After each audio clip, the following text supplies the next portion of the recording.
Bismillahirrahmanirrahim. Assalamualaikum warahmatullahi wabarakatuh. Baik, kita kembali pada kesempatan hari ini.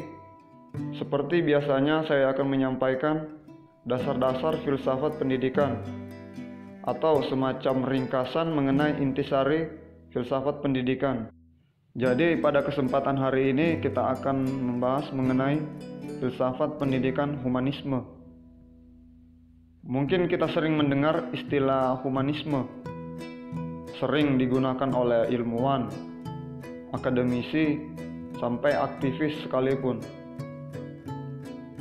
Seorang akademisi mengatakan bahwa sistem pendidikan haruslah menerapkan konsep-konsep yang humanis. Seorang aktivis sosial menyerukan untuk menghargai hubungan kemanusiaan, jangan sampai kita melakukan dehumanisasi yang melanggar hak asasi manusia. Seorang aktivis pendidikan mengatakan bahwa guru haruslah seseorang yang humanis. Nah, dari sekian banyak argumentasi dari berbagai kalangan, khususnya di dunia pendidikan, maka untuk daripada itu, mari kita mencoba memasukinya tahap demi tahap sehingga dapat kita ketahui secara sistemis. Baiklah, kita mulai dari pengertian dasarnya.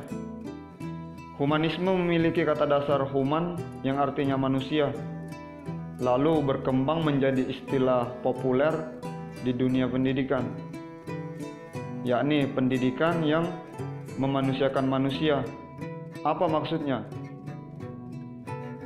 Memanusiakan manusia adalah bagaimana kita menghargai, menghormati harkat dan derajat manusia dengan tidak melakukan penindasan, penghinaan, penghardikan, dan tidak saling menyakiti. Filsafat pendidikan aliran humanisme sangat dipengaruhi oleh gaya pendidikan bebas. Aliran ini berpendapat bahwa pendidikan harus terdiri dari konstruk mata pelajaran yang memiliki batasan. Akan tetapi, mata pelajaran itu harus dapat dikuasai dengan sebaik-baiknya. Mata pelajaran harus memiliki kekuatan untuk melatih dan mengembangkan tubuh dan akal budi manusia. Jika kita melihat bahwa di sekolah saat ini begitu banyak mata pelajaran yang mungkin saja di antara beberapa mata pelajaran tersebut sebenarnya tidak relevan dengan kebutuhan, minat, serta lingkungan si peserta didik. Misalnya, seorang peserta didik yang besar di lingkungan dan memiliki minat pada olahraga dan tidak memiliki ketertarikan pada mata pelajaran sastra, tentu semangat untuk mempelajari sastra akan kurang, bahkan malas untuk mempelajarinya. Baginya itu akan menghabiskan waktunya. Ada baiknya ia fokus pada mata pelajaran dan praktek olahraga yang bisa saja jika ditekuni akan membuatnya menjadi atlet besar dan terkenal. Contohnya di beberapa negara Eropa, seorang anak yang memiliki bakat dan minat pada sepak bola contohnya akan disekolahkan mulai dari tingkat pemula sampai pada tingkat yang profesional. Ya, kita bisa melihat contohnya seperti pemain sepak bola terkenal Messi dan Cristiano Ronaldo.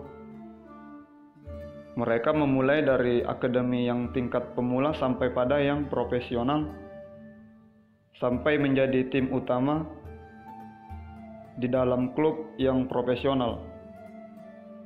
Lalu dalam pandangan filsafat pendidikan humanis, realitas itu senantiasa mengalami perubahan, tidak permanen.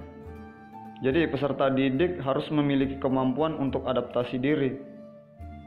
Pengetahuan bersifat objektif sesuai dengan kebenaran yang disepakati secara umum.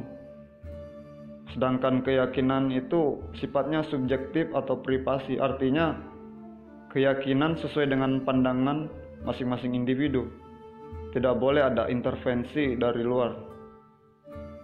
Kebenaran sifatnya relatif atau selalu berubah-ubah. Oleh sebab itu, kebaikan didasarkan pada apa yang berlaku di masyarakat. Lalu guru dalam pandangan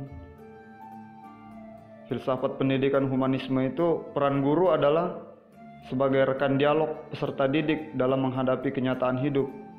Jadi sifatnya lebih dialogis dan memberikan kesempatan kepada peserta didik untuk mengemukakan pendapat dan segala yang ia rasakan. Sedangkan peserta didik belajar mengenai apa yang dibutuhkan dan diminati melalui proses pembelajaran yang tentunya dibimbing oleh guru secara langsung. Kemudian metode belajar menurut aliran pendidikan humanisme, metode dan kompetensi pemecahan masalah dan partisipatif itu lebih diutamakan. Guru berupaya untuk menciptakan suasana belajar yang menyenangkan dan demokratis, sehingga peserta didik mampu berpikir secara kreatif untuk dapat memecahkan masalah yang sedang dihadapi.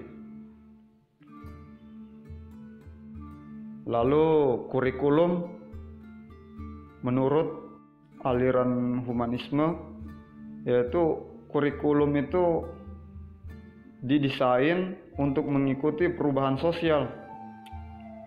Karena tujuan pendidikan dalam filsafat pendidikan humanis dirancang untuk memampukan peserta didik hidup bermasyarakat, membentuk pengetahuan yang menjawab kebutuhan sosial. Penekanan belajar ada pada proses, bukan kontennya. Kaum humanis berpendapat bahwa bukan lagi isinya, melainkan makna bagi si peserta didik. Jadi penekanannya itu ada pada metode, yaitu cara bagaimana memperoleh pengetahuan, bukan isi pengetahuan itu. Oleh sebab itu, keberhasilan pendidikan dilihat dari penilaian sosial. Jadi demikian tadi materi ringkas mengenai filsafat pendidikan humanisme. Semoga ada manfaatnya. Saya ucapkan terima kasih. Assalamualaikum warahmatullahi wabarakatuh.